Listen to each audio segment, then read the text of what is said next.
pas parler de transition dans un pays où les institutions sont en bon terme. Nos institutions fonctionnent, on vient d'élire le président du Sénat, on vient d'élire le président de l'Assemblée nationale.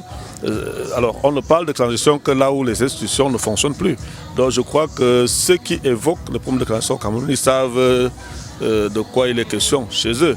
Mais pour nous, militants du RDPC, nous nous préparons à continuer, n'est-ce pas, à faire comme d'habitude, démocratiquement, aller aux élections. Vous savez, cette célébration des 39 ans marque, n'est-ce pas, vient un peu avant, n'est-ce pas, une année qui vient avant les élections. Donc c'est une occasion pour nous également en tant que militants de nous mobiliser. Nous nous mobilisons. Les autres parlent de transition sans mobiliser les Camerounais. Nous on mobilise les Camerounais, nos militants, nos camarades, à être prêts à tout moment que une élection sera lancée, le RDPC sera prêt. C'est pour ça que les gens ont souvent été surpris.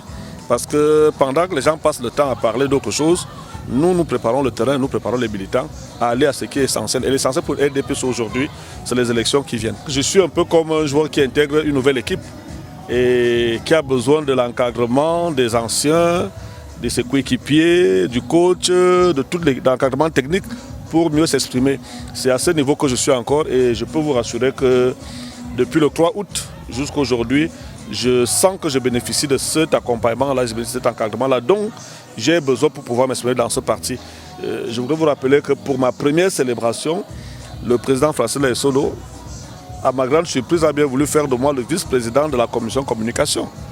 Ce qui n'est pas facile lorsque vous arrivez quand même à Yaoundé 4, avec tous ces anciens qui sont là. Je crois que c'est une marque de confiance. Vous savez, avec la gestion que le RDPC fera peut-être de mon cas, de mon adhésion, pourra dépendre l'adhésion d'autres jeunes leaders qui pensent qu'il est mieux d'être à l'extérieur que d'être à l'intérieur.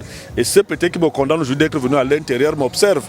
Donc, au RDPC de démontrer qu'il n'a pas eu tort et que moi aussi n'ai pas eu tort de venir avec. Et je pense que les jours à venir, les années à venir vont bien démontrer. Les jeunes comprendront que les portes du RDPC sont ouvertes à tout le monde et qu'on peut bien s'exprimer à l'intérieur. Quand on est dehors, on a une autre image de ce parti, mais quand on arrive, on se rend compte peut-être qu'on se trompait beaucoup.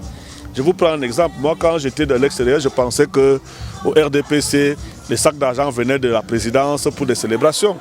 Mais j'ai découvert quelque chose.